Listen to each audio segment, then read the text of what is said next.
आज इस वीडियो में बात करने वाले हैं कक्षा 10 के लिए यूपी बोर्ड एग्जाम 2025 के लिए जो 24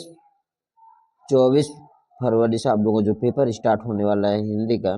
यहाँ पर आप लोगों को इम्पोर्टेंट क्वेश्चन देखने को मिलेंगे। यहाँ पर ये मॉडल पेपर है, इसी अकॉर्डिंग आप लोगों का पैटर्न रहने वाला है। इसी के पैटर्न को जस्ट समझ कर ऐसे प्रश्नों को हल करना है। इसी के अकॉर्डिंग क्या करना है, उस प्रश्न को हल करना है यहाँ पर। और यहाँ बात करने वाले यहाँ पर जो आपको समय मिलने वाला है 3 घंटे 15 मिनट का समय आप लोगों को मिलने वाला है।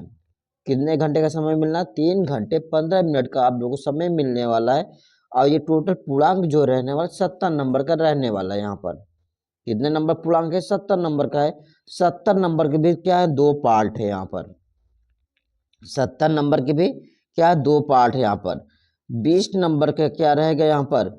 20 नंबर का बहुविकल्पी प्रश्न देखने को मिलेंगे, ओमार शीट पे फिल करना होगा।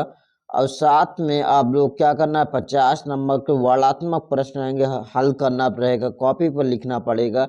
और जो ओमार शीट पे जो 20 नंबर का बहुविकल्पी प्रश्न रहेंगे, इसके 4 ऑप्शन रहेंगे। क्या रहेंगे?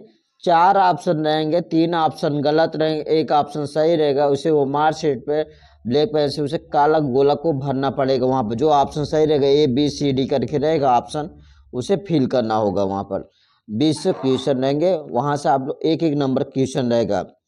अब बात कर लेते हैं वर्णात्मक प्रश्न के लिए। आप लोग जो यहाँ टाइम रहेगा 15 मिनट का आप लोग को टाइम दिया जाएगा पेपर को पढ़ने के लिए। और यहाँ पर प्रत्येक प्रश्न के 2 खंड रहेंगे, खंड आ खंड बा में विभाजित रहेंगे। और प्रश्न पद के खंड आ में बहुविकल्पी प्रश्न देखने को मिलेंगे, और जिसमें सही विकल्प चयन कर ओमार शीट पर नीले अथवा काले बॉलपॉइंट पेन से सही विकल्प और गोले को पूर्ण रूप से काला करें। ओमार से आधा अधूरा गोला नहीं करना, पूरा फुल गोला करना है यहाँ पर। अगले यहाँ खंड में यहाँ पर खंड आ में बहुविकल्पी प्रश्न हेतु प्रत्येक प्रश्न के लिए 1 अंक निर्धारित रहेंगे। खंड आ में बहुविकल्पी प्रश्न हेतु प्रत्येक प्रश्न के लिए 1 अंक क्या रहेंगे? निर्धारित रहेंगे। ओमार शीट पर उत्तर अंकित किए जाने के पश्चात ही काटे नहीं, इसे इरेजर एवं वार्टनर आदि का प्रयोग न करें। इस पे क्या करें? वार्टनर आदि का प्रयोग न करें। अगले पॉइंट बता गया, प्रत्येक प्रश्न के सम्मुख उनके निर्धारित अंक दिए गए। यहाँ पर प्रत्येक प्रश्न के सम्मुख उनके निर्धारित अंक दिए गए हैं।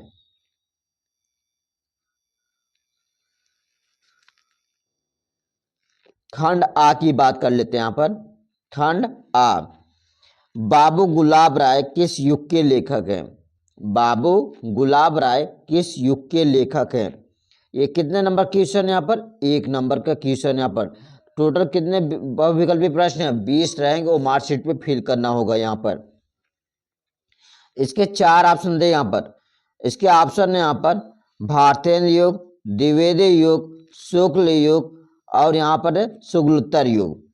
4 ऑप्शन देगा। यहाँ पर आप सभी राइट आंसर बताना है। यहाँ पर बाबू गुलाब राय किस युग के लेखक हैं? यहाँ पर इस क्वेश्चन जो राइट आंसर हो गया यहाँ पर कौन सा हो गया? यहाँ पर बाबू गुलाब राय किस युग के लेखक है? यहाँ पर 4 ऑप्शन देंगे। यहाँ पर इसका जो राइट आंसर हो गया यहाँ पर कौन सा? द्विवेदी युग। द्विवेदी युग इस क्वेश्चन का क्या होगा? राइट आंसर हो गया। यहाँ पर कौन सा युग? द्विवेदी युग इस क्वेश्चन का क्या है? Right answer. यहाँ पर कौन सा ऑप्शन? ऑप्शन नंबर बी इस क्वेश्चन का क्या है? Right answer. यहाँ पर ऑप्शन नंबर बी इस क्वेश्चन का राइट आंसर। यहाँ पर अगला जो हमारा क्वेश्चन यहाँ पर चिंतामणि किस विधा की रचना है? चिंतामणि किस विधा की रचना है? इसके 4 ऑप्शन है यहाँ पर निबंध, कविता, नाटक, कहानी। इसमें से आप सभी राइट आंसर बताना है। यहाँ पर इस क्वेश्चन का राइट आंसर कौन सा होगा? यहाँ पर चिंतामणि किस विधा की रचना है? 4 ऑप्शन यहाँ पर निबंध, कविता, नाटक, कहानी। इसका जो राइट आंसर हो गया यहाँ पर निबंध इस क्वेश्चन का क्या है? Right answer. यहाँ पर निबंध इस क्वेश्चन का क्या है? Right answer. यहाँ पर ऑप्शन नंबर ए इस क्वेश्चन का क्या है? Right answer. यहाँ पर अगला जो हमारा क्वेश्चन यहाँ पर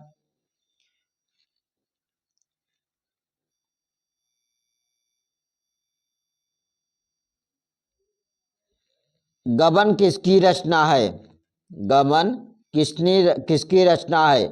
मुंशी प्रेमचंद, जयशंकर प्रसाद, निराला, हरिकृष्ण प्रेमी। चार ऑप्शन दिएगा। गबन किसकी रचना है? आप सभी को राइट आंसर बताना है। इस क्वेश्चन का राइट आंसर क्या होगा यहाँ पर? गबन किसकी रचना है? यहाँ पर चार ऑप्शन यहाँ पर मुंशी प्रेमचंद, जयशंकर प्रसाद, निराला, हरिकृष्ण प्रेमी। यहाँ पर इस क्वेश्चन जो राइट आंसर यहाँ पर मुंशी प्रेमचंद। इस क्वेश्चन का क्या है राइट आंसर? यहाँ पर कौन सा? Munshi Premchand. Option number A इस क्वेश्चन का क्या है राइट आंसर यहाँ पर। अगले क्वेश्चन की बात करते हैं यहाँ पर। शुक्ल युग की समय अवधि है। शुक्ल युग की समय अवधि है। आप सभी को राइट आंसर बताना है यहाँ पर। ऑप्शन नंबर यहाँ पर 1936 से लेकर 1943 तक। ऑप्शन बी 1919 से लेकर 1938 तक। ऑप्शन नंबर सी 1900 से लेकर 1918 तक। ऑप्शन नंबर डी उपरोक्त में से कोई नहीं। चार ऑप्शन देंगे यहाँ पर। यहाँ पर आप सभी को राइट आंसर बताना है यहाँ पर। इस क्वेश्चन का राइट आंसर क्या होगा यहाँ पर? इस क्वेश्चन के लिए शुक्ल युग की समय अवधि है यहाँ पर। चार ऑप्शन देंगे यहाँ पर। 1936 से लेकर 1943 तक, 1919 से लेकर 1938 तक, 1900 से लेकर 1918 तक। ऑप्शन नंबर उपरोक्त में से कोई नहीं। यहाँ पे इस क्वेश्चन जो राइट आंसर यहाँ 1919 से लेकर 1938 तक। कौन सा राइट आंसर हो गया? यहाँ पर 1919 से लेकर 1938 तक इस क्वेश्चन का राइट आंसर यहाँ पर। Option number B right answer यहाँ पर इस क्वेश्चन का। ऑप्शन नंबर बी इस क्वेश्चन का क्या है राइट आंसर? 1919 से लेकर 1938 तक। अगला जो हमारा क्वेश्चन है यहाँ पर, नीड़ का निर्माण फिर किस विधा की रचना है? नीड़ का निर्माण फिर किस विधा की रचना है? इसके ऑप्शन यहाँ पर जीवनी है, आत्मकथा है, साक्षात्कार भेंट वार्ता है, रेखा चित्र। यहाँ पर आप सभी राइट आंसर बता। नीड़ का निर्माण किस विधा की रचना है? आप सभी राइट आंसर बताने यहाँ पर। इस क्वेश्चन का राइट आंसर क्या होगा यहाँ पर? यहाँ पे इस क्वेश्चन जो राइट आंसर होगा यहाँ पर, नीड़ का निर्माण किस विधा की रचना है? इसके ऑप्शन यहाँ पर जीवनी है, आत्मकथा है, साक्षात्कार है, रेखा चित्र। यहाँ पे इसका ऑप्शन आत्मकथा इस क्वेश्चन का राइट आंसर यहाँ पर। आत्मकथा इस क्वेश्चन का राइट आंसर यहाँ पर।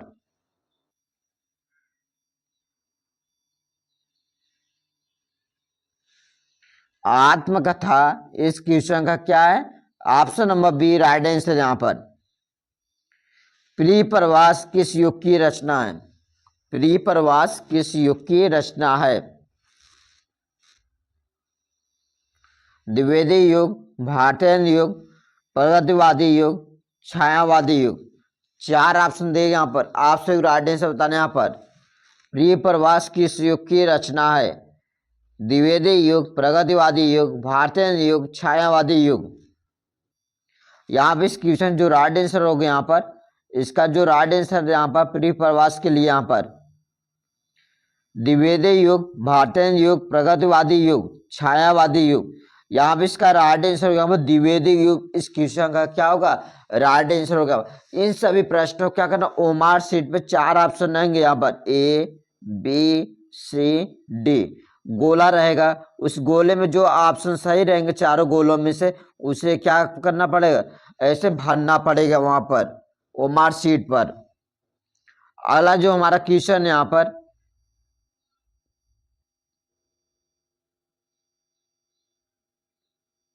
मधुशाला किसकी रचना है? अगला जो हमारा क्वेश्चन यहाँ पर ओमार शीट पर, जिसे भी क्वेश्चन को फिल करना पड़ेगा यहाँ पर, जो आंसर सही रहेगा ऑप्शन। मधुशाला किसकी रचना है? Ramdhari Singh Dinkar, Hariaudh, Harivansh, Rai Bachchan. Option number D Sumitra Nandan Pant. यहाँ पे इस क्वेश्चन जो राइट आंसर हो गया यहाँ पर कौन सा हो गया यहाँ पर? यहाँ पे इस क्वेश्चन जो राइट आंसर, मधुशाला किसकी रचना है यहाँ पर? रामधारी सिंह दिनकर, मैथिली शरण गुप्त, महादेवी वर्मा, हरिवंश राय बच्चन। यहाँ पे इस क्वेश्चन जो राइट आंसर यहाँ पर हरिवंश राय बच्चन। इस क्वेश्चन का क्या होगा राइट आंसर हो गया यहाँ पर? हरिवंश राय बच्चन इस क्वेश्चन का क्या है राइट आंसर यहाँ पर? Option number C right answer यहाँ पर। अगला जो हमारा क्वेश्चन यहाँ पर, भारत भारती किसकी रचना है? अगला जो हमारा क्वेश्चन है अब, भारत भारती किसकी रचना है यहाँ पर? Siya Ram Sharan Gupt, option Maithili Sharan Gupt, option number C Jaishankar Prasad, option number D Mahadevi Varma. चार ऑप्शन देगा यहाँ पर, आप सभी राइट आंसर बताने यहाँ पर भारत भारती किसकी रचना है यहाँ पर? भारत भारती किसकी रचना है यहाँ पर? भारत भारती किसकी रचना? Siya Ram Sharan Gupt, option number B Harighosh, option number C Sumitra Nanda Pant, option number D यहाँ पर मैथिली शरण गुप्त है यहाँ पर। दो बार ऑप्शन में बी हो गया। चार ऑप्शन देगा यहाँ पर, आप सभी राइट आंसर बताना यहाँ पर। इस क्वेश्चन जो राइट आंसर होगा यहाँ पर कौन सा होगा यहाँ पर? मैथिली शरण गुप्त इस क्वेश्चन का क्या है राइट आंसर यहाँ पर? मैथिली शरण गुप्त इस क्वेश्चन का क्या है राइट आंसर यहाँ पर? Option number B right answer यहाँ पर। भारत भारती किसकी रचना है यहाँ पर? मैथिली शरण गुप्त इस क्वेश्चन का राइट आंसर यहाँ पर। अगला जो हमारा क्वेश्चन यहाँ पर,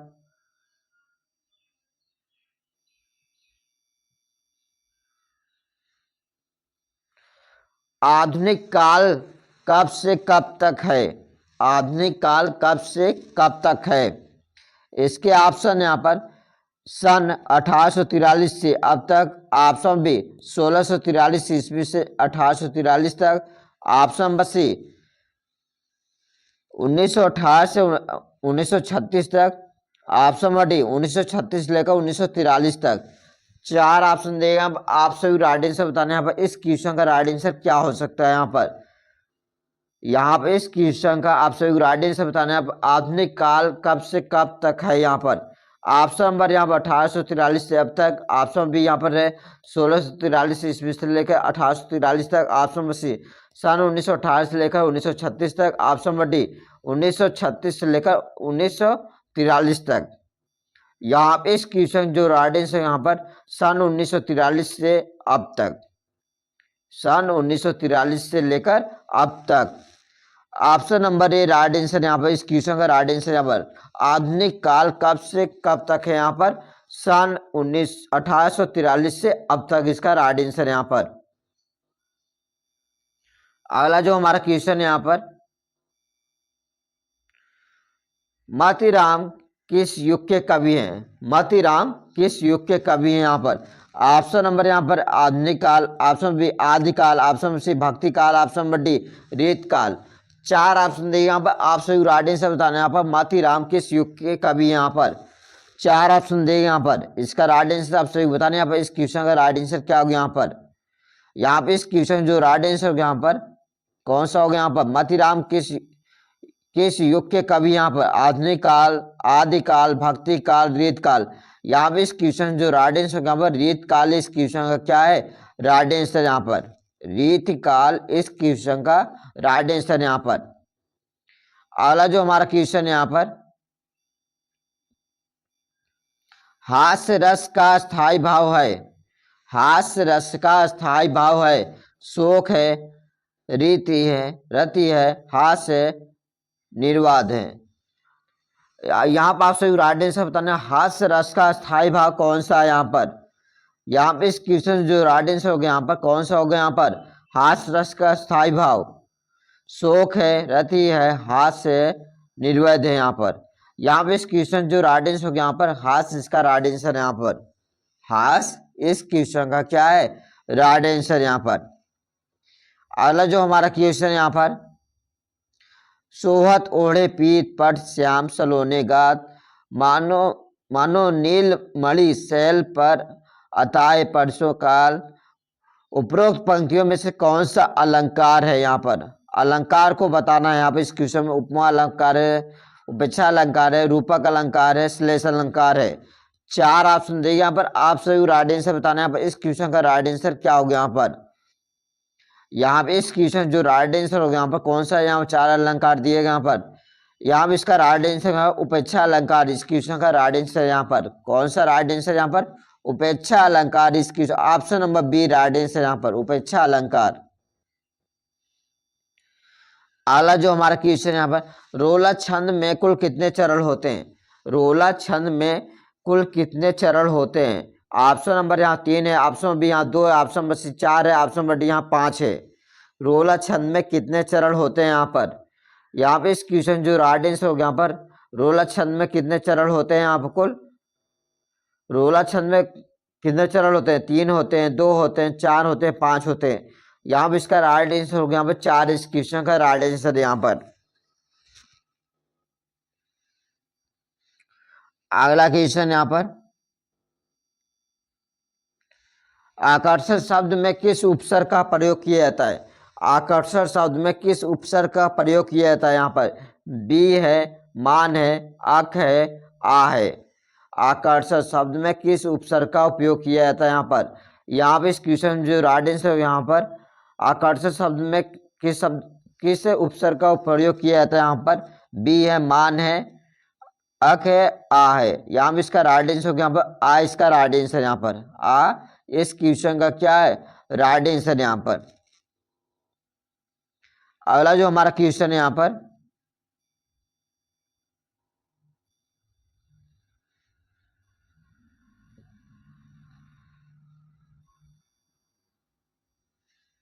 रचना के आधार पर वाक्य की कितने भेद हैं। रचना के आधार पर वाक्य के कितने भेद हैं यहाँ पर। 2 है, 5 है, 6 है, 3 है। रचना के आधार पर वाक्य की कितने भेद हैं यहाँ पर।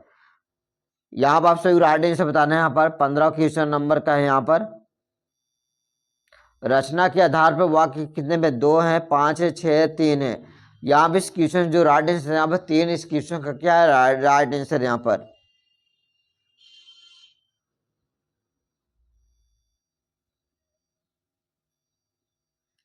अगला क्वेश्चन है यहाँ पर,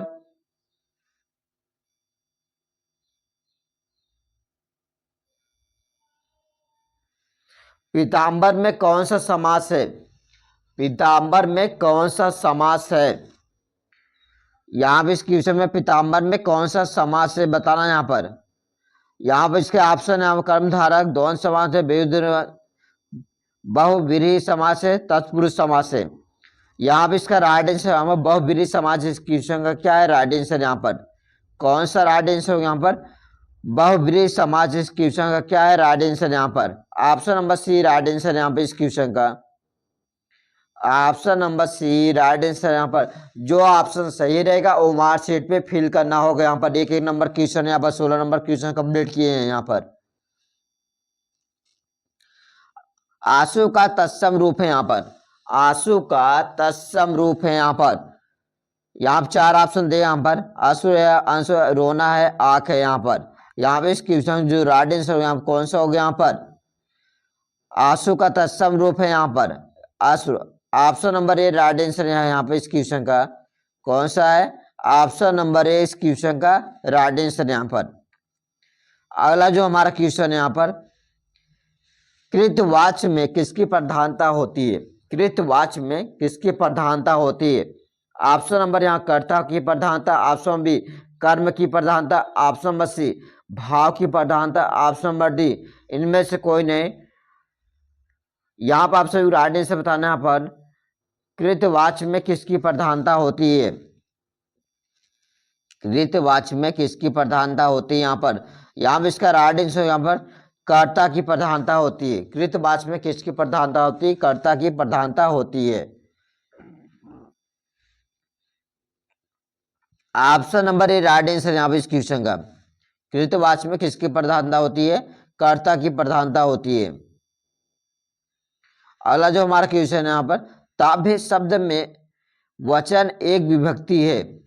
ताभ्य शब्द में वचन एक विभक्ति है। षष्ठी विभक्ति एक वचन, सप्तमी विभक्ति द्विवचन, षष्ठी विभक्ति बहुवचन, ऑप्शन नंबर डी चतुर्थी विभक्ति बहुवचन। यहाँ पर आपसे राइट आंसर बताना है। इस क्वेश्चन का राइट आंसर क्या होगा। यहाँ पर ताभ्य शब्द में वचन के एवं विभक्ति है। यहाँ पे इस क्वेश्चन जो राइट आंसर होगा यहाँ पर सप्तमी विभक्ति द्विवचन, इस क्वेश्चन का क्या होगा राइट आंसर होगा। यहाँ पर सप्तमी विभक्ति द्विवचन, ऑप्शन बी राइट आंसर यहाँ पर। अगला जो हमारा क्वेश्चन है यहाँ पर, निम्नलिखित में से सर्वनाम है, निम्नलिखित में सर्वनाम है, मनुष्य है, बचपन है, वह है, इनमें से कोई नहीं। आप सभी राइट आंसर बताना है। इस क्वेश्चन का राइट आंसर क्या होगा यहाँ पे इस क्वेश्चन का राइट आंसर बताना, निम्नलिखित में सर्वनाम है, यहाँ पर मनुष्य है, बचपन है, वह है, इनमें से कोई नहीं। यहाँ पे इसका राइट आंसर, यहाँ पर वह इसका राइट आंसर, यहाँ पर वह इस क्वेश्चन का क्या है, राइट आंसर यहाँ पर। अगला क्वेश्चन देखते हैं यहाँ पर, संदर्भ और व्याख्या करने वाले क्वेश्चन जो बोर्ड एग्जाम में आएंगे, यहाँ पर कुछ अंडरलाइन पॉइंट रहेंगे, यहाँ पर इसको देख लेते हैं। यहाँ पर ये कितने नंबर क्वेश्चन रहेंगे, यहाँ पर जो यहाँ पर हल करने के लिए आएंगे, यहाँ पर वर्णात्मक प्रश्न खंड बा की बात कर रहे हैं। यहाँ पर अब खंड बा की बात कर रहे हैं। यहाँ पर ये कितने नंबर क्वेश्चन आएगा बोर्ड एग्जाम में, 50 नंबर क्वेश्चन देखने को मिलेंगे। यहाँ पर खंड बा में 50 नंबर की वर्णात्मक प्रश्न होंगे, इसको हल करने के लिए आएगा। यहाँ पूछा गया, यहाँ पर निम्नलिखित गद्यांश पर आधारित 3 प्रश्नों के उत्तर दीजिए। निम्नलिखित गद्यांश पर आधारित 3 प्रश्नों के उत्तर दीजिए। ये 3 क्वेश्चन रहेंगे, 2-2 नंबर का रहेगा और ये 6 नंबर के क्वेश्चन रहेंगे। यहाँ पर हमारे यहाँ का यह कोई बात नहीं है, यह कोई बात नहीं है कि स्वभाव रुचि के लोगों में ही मित्रता हो सकती है।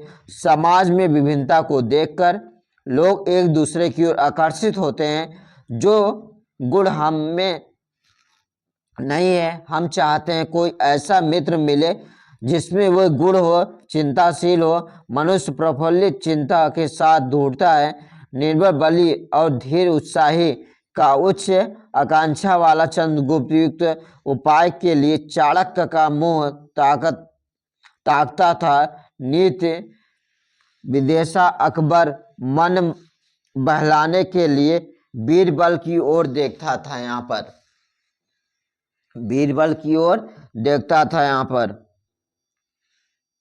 उपयुक्त गद्यांश का संदर्भ लिखिए। यहाँ पर उपयुक्त गद्यांश का संदर्भ लिखिए।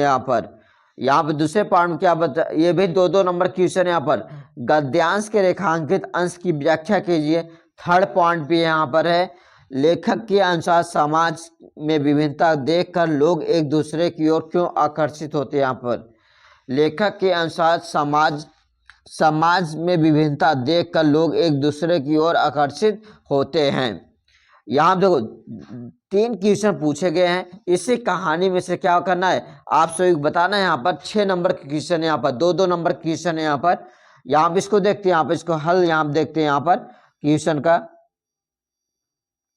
उपयुक्त देखो, यहाँ पर गद्यांश में संदर्भ कैसे लिखा जाएगा। यहाँ पर गद्यांश लिखने का जो टाइटल रहेगा सभी के लिए क्या रहेगा, सेम रहेगा। यहाँ पर प्रस्तुत पद्यांश हमारी पाठ्य पुस्तक हिंदी के गद्य खंड में संकलित मित्रता नामक पाठ से लिया गया है, जिसके लेखक कौन है, आचार्य रामचंद्र शुक्ल हैं। कौन है यहाँ पर, प्रस्तुत गद्यांश हमारी पाठ्य पुस्तक हिंदी गद्य खंड में संकलित मित्रता नामक पाठ से लिया गया है, जिसके लेखक कौन है, आचार्य रामचंद्र शुक्ल है। ऐसे ही वहाँ लेखक का नाम आएगा, उस चैप्टर का नाम आएगा। यहाँ पर टाइटल वही रहेगा, प्रस्तुत पद्यांश हमारी पाठ्य पुस्तक गद्य खंड संकलित, जो चैप्टर का नाम रहे उसको लेना है। यहाँ पर उसके लेखक का नाम लिखना पड़ेगा। यहाँ पर अब अगले पॉइंट में यहाँ पे क्वेश्चन पूछा गया, यहाँ पर रेखांकित अंश की व्याख्या कीजिए। रेखांकित अंश की व्याख्या कीजिए। वहां जो लाइन खींचा गया था, यहाँ पर इसकी बात हो रही है। यहाँ पर किसकी बात हो रही है, जो यहाँ पर अंडरलाइन किया गया जितने वाक्यों को, इसके अर्थ को यहाँ पर लिखना है, उसकी व्याख्या करना है। यहाँ पर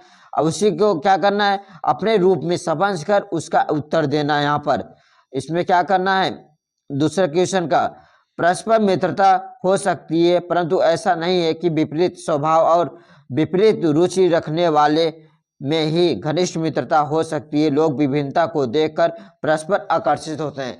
ये हमारे में जो कमी है, हम दूसरे में वो तलाशते हैं, वो चीज मिलता है, वो चीज क्या होती है, घनिष्ठता की ओर जाता है।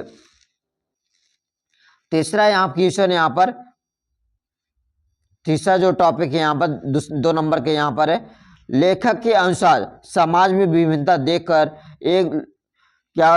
एक दूसरे को क्या होते हैं, आकर्षित होते हैं। इस पॉइंट को देखते हैं। यहाँ पर व्यक्ति एक दूसरे की ओर देखकर आकर्षित होते हैं। लेखक के अनुसार समाज में विभिन्नता देखकर अपने अभावों को भरने के लिए विपरीत गुणों की तरफ लोग आकर्षित होते हैं। विपरीत गुणों की तरफ लोग क्या होते हैं? आकर्षित होते हैं। जिससे निर्बल व्यक्ति बलवान की तरफ आकर्षित होता है, दुखी व्यक्ति प्रसन्नचित व्यक्ति की तरफ और अज्ञानी व्यक्ति ज्ञानी व्यक्ति की तरफ आकर्षित होता है। कृष्ण और सुदामा की मित्रता, चाणक्य और चंद्रगुप्त की मित्रता इतिहास क्या है? प्रसिद्ध है। उसके बारे में वह बताया गया है। ये 6 नंबर का टॉपिक संदर्भ और व्याख्या से कंप्लीट हुआ। यहाँ अथवा करके भी है, यहाँ पर उसको भी कर सकते हैं, ये तो इसको कर सकते हैं। यहाँ पर हमने एक कराया, यहाँ पर ऐसे इसको भी किया जाएगा। यहाँ पर इसको देख लीजिएगा यहाँ पर कैसे हल हुआ। यहाँ पर इसमें भी क्या 6 नंबर क्वेश्चन यहाँ पर 2-2 नंबर का है। यहाँ पर ऐसे इसी पैटर्न पे है। यहाँ में इसका हल भी देख लीजिएगा। यहाँ पर इसका हल हम दिखा देते हैं। यहाँ पर ऐसे ही हल हो गया। यहाँ पर इसकी कहानी को दिया गया। यहाँ पर इसके संदर्भ उपयुक्त गद्यांश के संदर्भ लिखना है। यहाँ पर उसके यहाँ पर गद्यांश के अंश को भाव को प्रकट किया गया। यहाँ पे क्वेश्चन है। यहाँ तीसरे क्वेश्चन जो आंसर है यहाँ पर उसको क्या करना है? यहाँ पर ममता द्वारा किसी कार्य को ईश्वर की इच्छा के विरुद्ध बताया गया। यहाँ पर ममता द्वारा घूस लेने और कार्य ईश्वर के विरुद्ध बताया गया। यहाँ पर अगला क्वेश्चन देखते हैं। यहाँ पर दूसरा क्वेश्चन देखते हैं। यहाँ पर पद्यांश क्वेश्चन देखते हैं। यहाँ पर दिए गए पद्यांश पर आधारित 3 प्रश्नों का उत्तर दीजिए। दिए गए पद्यांश पर आधारित 3 प्रश्नों का उत्तर दीजिए। चरण कमल बंदो हर राई जाकी कृपा पंगु गिरी लागू। यहाँ देखो एक कहानी दिया गया। यहाँ पर इसमें क्या एक चौपाई है। यहाँ पर उसमें क्या करना? 3 क्वेश्चन पूछे गए। यहाँ पर उपयुक्त पद्यांश में संदर्भ लिखिए, रेखांकित अंश की व्याख्या कीजिए, उपयुक्त पंक्तियों में से कोई एक अलंकार यहाँ पर कौन सा अलंकार यहाँ बताना है। यहाँ पर इस क्वेश्चन का हल देखते हैं। यहाँ पर इस क्वेश्चन का यहाँ पे क्वेश्चन यहाँ पे इसको हल देखते हैं। उपयुक्त पद्यांश संदर्भ लिखिए, कैसे हल करना है उसको देखो। यहाँ प्रश्न उत्तर नंबर डाल लेना है। यहाँ पर जो क्वेश्चन जितने नंबर का है उसका प्रश्न उत्तर डाल। जब बोर्ड एग्जाम में कॉपी हल करेंगे ना, सब पेज पे क्या करना, अपना रोल नंबर जरूर डालना है। यहाँ पर कोई भी जहाँ जगह खाली पड़ता है क्वेश्चन हल कर, कॉपी पर फर्स्ट इंप्रेशन लास्ट इंप्रेशन होना चाहिए। कट पिट ओवर राइटिंग कहीं भी नहीं होना चाहिए। संदर्भ पश्तो पद्यांश हमारे पाठ पुस्तक हिंदी के पद नामक पाठ से लिया गया है। जिसके रचयिता कौन है? सूरदास है। जिसके रचयिता कौन है? सूरदास है। यहाँ पर अब यहाँ दूसरे क्वेश्चन की बात करते हैं। यहाँ पर रेखांकित अंश की व्याख्या कीजिए। रेखांकित अंश की व्याख्या कीजिए। रेखांकित अंश की व्याख्या निम्न रेखांकित अंशों के माध्यम से सूरदास श्री कृष्ण की महिमा मंडल करते हुए कि प्रभु की कृपा हो जाने पर बहरा व्यक्ति भी क्या करना, सुनने लगता है, और गूंगा भी क्या करता है, बोलने लगता है, और गरीब से गरीब व्यक्ति भी राजा बनकर अपने सर और राज छत्र को धारण कर लेता है। यहाँ पर रेखांकित अंश की व्याख्या में हमने ये बताया हुआ है। यहाँ पर अब तीसरे क्वेश्चन में यहाँ क्या बताया गया? यहाँ पर उपयुक्त पंक्तियों में कौन सा अलंकार है? उपयुक्त पंक्तियों में रूपक कौन सा अलंकार है? यहाँ पर रूपक अलंकार के बारे में बताया गया है। यहाँ पर अगले क्वेश्चन में बात करते हैं। यहाँ भी अथवा करके यहाँ पर इसको भी देख लीजिएगा। या तो ऊपर 6 नंबर के उसको करिए, या तो अथवा करके इसको भी करिए। यहाँ पर अब यहाँ भी इसका भी हल देख लेते हैं। यहाँ पर करने का तरीका वही सेम रहेगा। यहाँ पर 3 क्वेश्चन यहाँ भी पूछेंगे, 2-2 नंबर क्वेश्चन यहाँ पर। अब इसके हल को भी देख लेते हैं। यहाँ पर आप लोग कोई दिक्कत ना पड़े हल करने में। यहाँ चौपाई दिया गया। यहाँ पर उपयुक्त पद्यांश के संदर्भ लिखिए। यहाँ पर और रेखांकित अंश की क्या करना है? व्याख्या करना है। यहाँ पर रेखांकित अंश की व्याख्या करना है। उसके बाद क्या करना है? यहाँ पर कौन सा अलंकार है? अलंकार के बारे में यहाँ पर बताया गया है। यहाँ पर इसको देख लीजिएगा। यहाँ पर अगला जो हमारा क्वेश्चन है, यहाँ पर दिए गए संस्कृत गद्यांश में से कोई संदर्भ और सहित हिंदी में अनुवाद कीजिए। ये कितने नंबर क्वेश्चन? यहाँ पर 5 नंबर क्वेश्चन। यहाँ पर 2+3 यह कितने नंबर का है? 5 नंबर के क्वेश्चन। यहाँ पर इसे क्या करना है? यहाँ पर हिंदी में अनुवाद करना है। यहाँ पर इस प्रश्न का हल भी देख लेते हैं। यहाँ पर कैसे हल करना है बोर्ड एग्जाम में। यहाँ देखो वो कहानी दिया गया है, संदर्भ और हिंदी में अनुवाद करना है। टोटल कितने नंबर का? 3 और 2 5 में। यहाँ पर इसके हल को देखते हैं यहाँ पर। आंसर यहाँ पर इसके संदर्भ कैसे लिखेंगे, प्रस्तुत गद्यांश हमारी पाठ्य पुस्तक के हिंदी संस्कृत खंड के संस्कृत वाराणसी पाठ से उद्धृत है। यहाँ पर इसके हिंदी अनुवाद को देख लेते हैं। यहाँ पर 3 नंबर का है हिंदी अनुवाद, 2 नंबर का संदर्भ है, या 5 नंबर टोटल है। यहाँ पर यह नगरी भारतीय संस्कृत और संस्कृत भाषा का केंद्र स्थल है। यहीं से संस्कृत साहित्य और संस्कृत का प्रकाश सभी जगह फैला है। मुगल युवराज द्वारा यहाँ पर सिखों ने यहाँ आकर भारतीय दर्शन शास्त्रों का अध्ययन किया है। वह उनके ज्ञान का इतना प्रभावित हुआ था कि उनके उपनिषदों का अनुवाद फारसी भाषा में करवाया है। ये कितने नंबर कंप्लीट हुआ, यहाँ 5 नंबर के टॉपिक कंप्लीट हुआ। या तो नीचे वाला करिए यहाँ पर अथवा करके है यहाँ पर, या तो ऊपर वाला करिए। 5 नंबर क्वेश्चन है यहाँ पर। यहाँ नीचे वाले के भी देख लेते हैं यहाँ पर, इसका हल कैसे करना है। यहाँ पर इसको भी यहाँ पर हमने हल करके बताया हुआ है। यहाँ पर यहाँ कहानी दिया, उसके आंसर यहाँ बताया गया। यहाँ पर कैसे संदर्भ लिखना है और यहाँ पर उसके अनुवाद के बारे में बताया गया। यहाँ पर इसको भी आप सभी देख सकते हैं कैसे हल हुआ है। यहाँ पर अगला हम जो क्वेश्चन है वो भी कितना है, 5 नंबर क्वेश्चन। चौथा नंबर क्वेश्चन यहाँ पर आज का, संस्कृत पद्यांश में से किसी एक संदर्भ सहित हिंदी में अनुवाद कीजिए। क्या करना है, संदर्भ सहित क्या करना है, हिंदी में अनुवाद कीजिए। यहाँ पर यहाँ पे कहा, यहाँ क्या दिया, एक दोहा दिया गया यहाँ पर, इसको देखते हैं। यहाँ पर इस दोहा कितना नंबर के यहाँ पर टोटल, ये 5 नंबर का है। यहाँ पर 3 2 5 नंबर का है। यहाँ पर इसको देख लेते हैं। यहाँ पर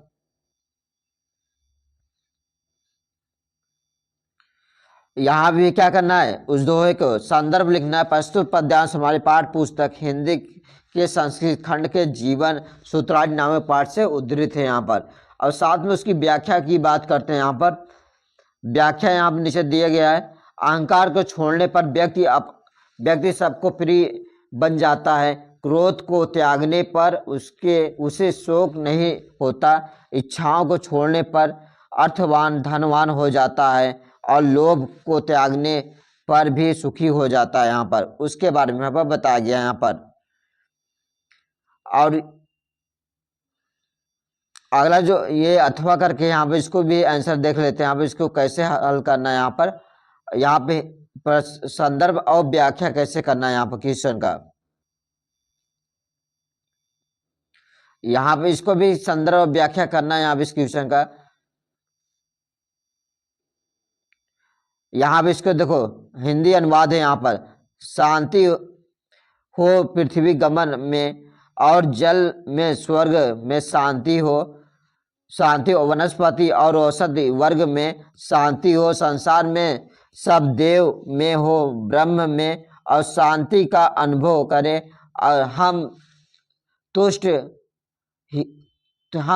हो अपवर्ग में। यहाँ देखो संस्कृत में यहाँ हिंदी में अनुवाद करके बताया गया यहाँ इस व्याख्या में। अगला जो हमारा क्वेश्चन है यहाँ पर अग्र पूजा से क्वेश्चन देखते हैं। यहाँ पर अपने पठित खंड काव्य पर आधारित निम्नलिखित प्रश्नों का एक उत्तर दीजिए। यहाँ पर ये हम यहाँ पर क्या है, अग्र पूजा है। यहाँ पर इस खंड क्या है, अग्र पूजा। जो आपका खंड है यहाँ पे इसको देख सकते हैं, अग्र पूजा खंड काव्य पे संक्षिप्त में उत्तर लिखना है। यहाँ पर अग्र पूजा में 2 क्वेश्चन यहाँ पर है। कितने नंबर, 3 नंबर क्वेश्चन है यहाँ पर।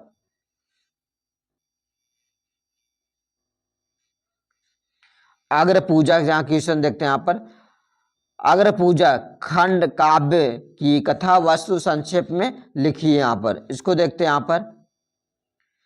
यहाँ पर इसको संक्षिप्त में लिखना है। अग्र पूजा पंडित राम बिहारी शुक्ल द्वारा रचित खंड काव्य है। इसमें श्री कृष्ण के पावन चरित्र पर प्रकाश डाला गया है। युधिष्ठिर ने अपने राजसूय यज्ञ में श्री कृष्ण को सर्वश्रेष्ठ मानकर सर्वप्रथम उनकी पूजा की थी। श्री कृष्ण की यही अग्र पूजा प्रस्तुत खंड काव्य के कथानक और केंद्र बिंदु है।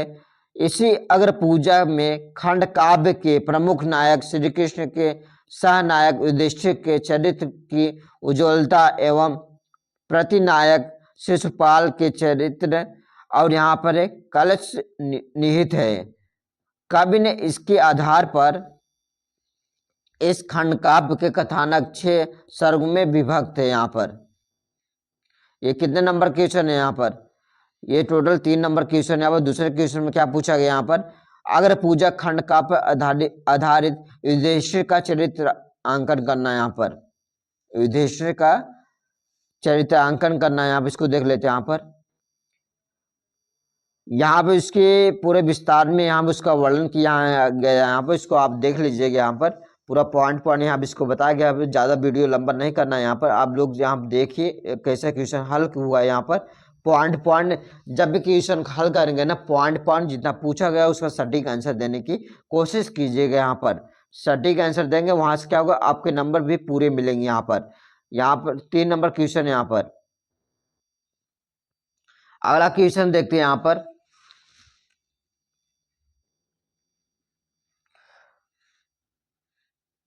दिए गए लेखकों में से किसी एक का जीवन परिचय लिखते हुए एक प्रमुख रचना पर उल्लेख कीजिए। डॉक्टर राजेंद्र प्रसाद दिया गया है, जयशंकर प्रसाद है, आचार्य रामचंद्र शुक्ल है। यहाँ एक का क्या करना है, लिखना है। यहाँ पर 5 नंबर का है। यहाँ पर क्या करना है, उसके रचना को उल्लेख करना है और यहाँ जीवन परिचय लिखना है। 3 2 5 नंबर क्वेश्चन यहाँ पर कितने नंबर का है? 5 नंबर का क्वेश्चन। यहाँ पर हम जयशंकर के प्रसाद बताने चल रहे। यहाँ पर जयशंकर प्रसाद का जीवन परिचय कैसे लिखा जाएगा। यहाँ पर जयशंकर प्रसाद का जीवन परिचय हम लिखते हैं। यहाँ पर जयशंकर प्रसाद हिंदी साहित्य के प्रमुख कवि और नाटककार और उपन्यासकार थे। जयशंकर प्रसाद हिंदी साहित्य के एक प्रमुख कवि और नाटककार और उपन्यासकार हैं। उनका जन्म 30 जनवरी 1889 को वाराणसी में हुआ था। उन्होंने वाराणसी और काशी विद्यापीठ में से शिक्षा प्राप्त की। उनकी प्रमुख रचना कंकाल, गुना, आंसू, कमला, प्रेम पथिक, आजादी की समीक्षा आदि यहाँ पर है। उनका जीवन काल 1889 लेकर 1937 तक था। यहाँ पर उन्होंने हिंदी साहित्य के महत्वपूर्ण योगदान दिया। उनकी रचनाएं आज भी क्या है, प्रासंगिक है। उनकी रचनाएं क्या भी यहाँ पर आज भी क्या प्रासंगिक है। यहाँ पर अब यहाँ बात कर लेते हैं। यहाँ पर उसके विस्तार को जयशंकर प्रसाद की क्या करना है, उनकी कथाओं को लिखना है। उनके यहाँ पे वर्णन करके लिखना है, पॉइंट पॉइंट बना के लिखना है। अच्छे नंबर स्कोर करेंगे। यहाँ पे एक और हम बता देते हैं। यहाँ पर आचार्य रामचंद्र शुक्ल का जीवन परिचय कैसे लिखना है। यहाँ पर उनका जन्म 4 अक्टूबर 1884 को उत्तर प्रदेश के बस्ती जिले अगोना गांव में हुआ था। उन्होंने मिर्जापुर आरंभिक शिक्षा लिए और कार्यरत पाठशाला प्रयोग से इंटरमीडिएट पास किया। यहाँ अगले पॉइंट क्या बताया गया। यहाँ पर उन्होंने उर्दू, अंग्रेजी, बांग्ला, हिंदी भाषा साहित्य गहन अध्ययन किया है। अगले पॉइंट में यहाँ क्या बताया, उन्होंने हिंदी शब्द सागर और सहायक संपादक के तौर पर काम किया था। उन्होंने नगरी पंचारणी पत्रिका के भी संपादक के तौर पर काम किया था। उन्होंने सुर, तुलसी, जायसी आलोचनात्मक ग्रंथ भी लिखे थे। उन्होंने चिंतामणि नामक निबंध संग्रह लिखा था। उन्होंने शशांक जैसे बांग्ला उपन्यासों का अनुवाद किया था। उन्होंने विश्व पंच, आदर्श जीवन, मैंगनीज। यहाँ देखो, जब भी जीवन परिचय लिखेंगे ना, एक उसका क्या करना है, शॉर्टकट भी लिखना है, उसका लॉन्ग भी लिखना है। यहाँ पर आपको अच्छे नंबर स्कोर हो जाएंगे। यहाँ पर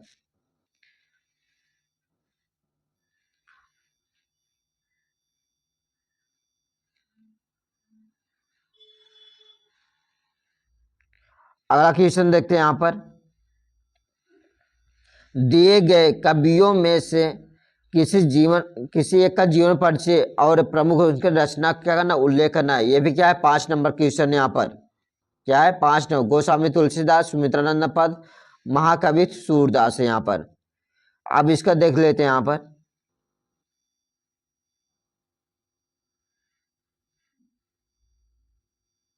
गोस्वामी तुलसीदास की देख लेते हैं यहाँ पर।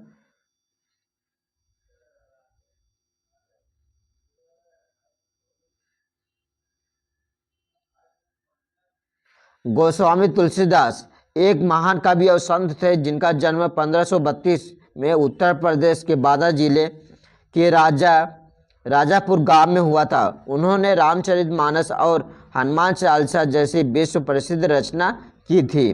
गोस्वामी तुलसीदास के बारे में जरूरी कुछ बातें आप इसको देख लेते हैं यहाँ पर। वे भगवान राम के अत्यंत भक्त थे। उन्होंने संस्कृत ग्रंथों को हिंदी रूपांतरित कर धार्मिक और भक्ति साहित्य को सरल और लोकप्रिय बनाया है। उन्होंने संस्कृत ग्रंथों को हिंदी में रूपांतरित कर धार्मिक भक्ति और साहित्य को सरल और लोकप्रिय बनाया है। उन्हें आदि काव्य रामायण में रचयिता महर्षि वाल्मीकि का अवतार भी माना जाता है। रामचरितमानस को लोकप्रिय बोलचाल में तुलसी रामायण, तुलसीकृत रामायण या तुलसीदास रामायण भी कहा जाता है। रामचरितमानस ब्रजावधि में रचित, इसे उत्तर भारत का बड़े भक्ति भाव से पढ़ा जाता है। तुलसीदास जी रामानंद संप्रदाय के अनुयायी थे। उनके जीवन वृत्त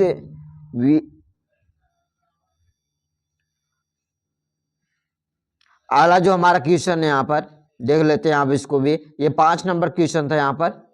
7वां नंबर आज का क्वेश्चन यहाँ पर, प्रस्तुत पाठ्य पुस्तक से कंठस्थ कोई एक श्लोक लिखे जो इस प्रश्न पत्र पे ना आया। 2 नंबर क्वेश्चन यहाँ पर, जो इस प्रश्न पत्र पे क्या हो, ना आया हो। इसको देख लेते हैं, जो इस प्रश्न पत्र पे ना आया हो। यहाँ पर यहाँ दिया गया है, यहाँ पर जो इस प्रश्न पत्र पे ना आया हो। यहाँ पर 2 लाइन का है, यहाँ पर श्लोक है। यहाँ पर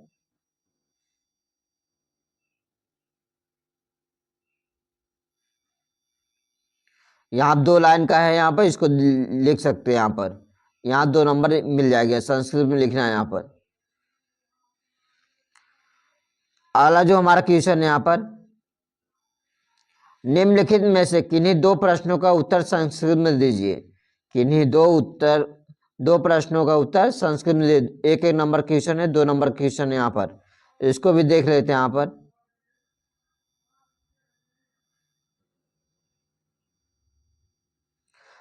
भारतीय संस्कृति मूल किम अस्ति। अब यहाँ देखो 2 क्वेश्चन यहाँ पर, यहाँ पर इसका उत्तर है यहाँ पर दिया गया है, और साथ में एक और उत्तर यहाँ पर 1 नंबर क्वेश्चन आएगा, ज़्यादा बड़ा नहीं रहेगा। यहाँ पर ये उसका उत्तर है। यहाँ पर चारों प्रश्नों का यहाँ हमने उत्तर इसको बताया हुआ है। यहाँ पर इसको देख रहे हैं, मॉडल पेपर 2025 का पैटर्न का कैसे पेपर खोल करना है, चारों यहाँ बता दिए गए हैं। अब अगला जो क्वेश्चन है संस्कृत में हल करना है। यहाँ पर इसको निम्नलिखित में से किसी एक विषय पर निबंध लिखिए।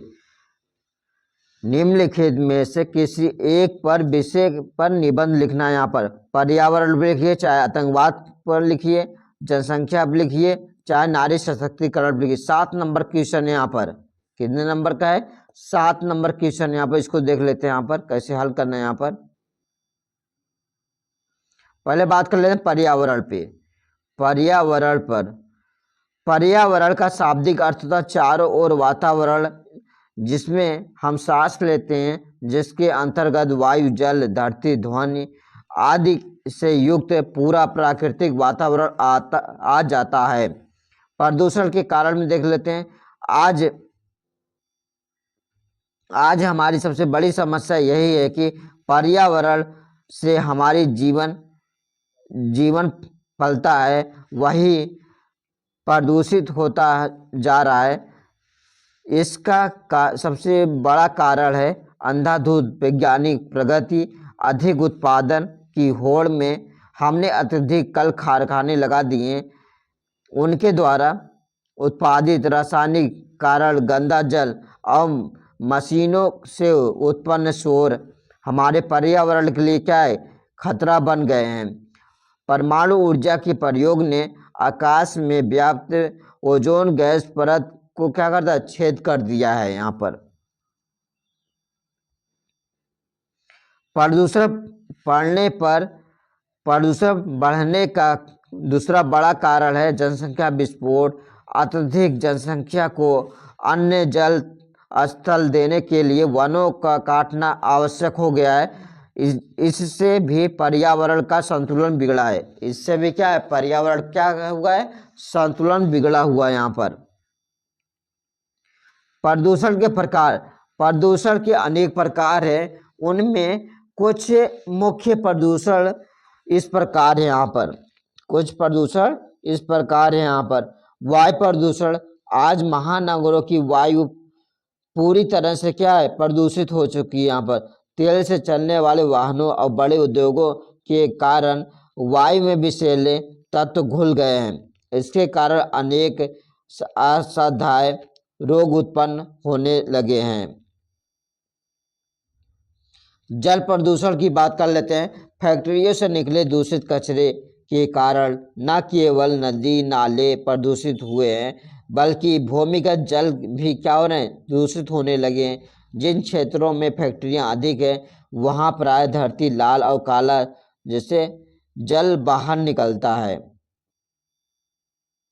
ध्वनि प्रदूषण की बात करते हैं। यहाँ पर आज फैक्ट्रियां, मशीनों, ध्वनि विस्तारों का वाहन और आनंद उत्सवों में इतना अधिक शोर होने लगे हैं कि लोग बहरे होने लगे हैं और शोर तनाव को भी बढ़ाते हैं।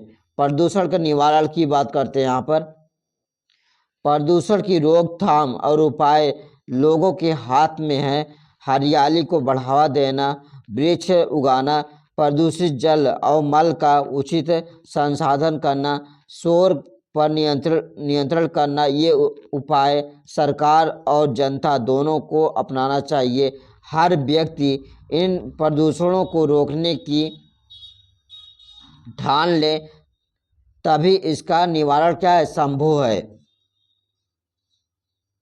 अगला क्वेश्चन की बात करते हैं। यहाँ पर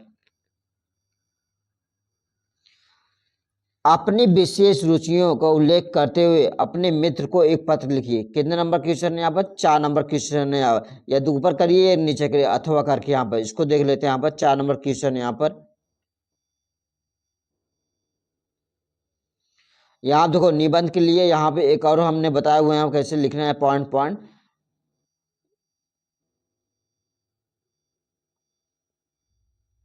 यह चारों का है यहाँ पर जो वहाँ दिए थे, पूरा उसका हल है यहाँ पर, इसको देख सकते हैं। यहाँ पर शिक्षा का भी, यहाँ पर जनसंख्या का भी है।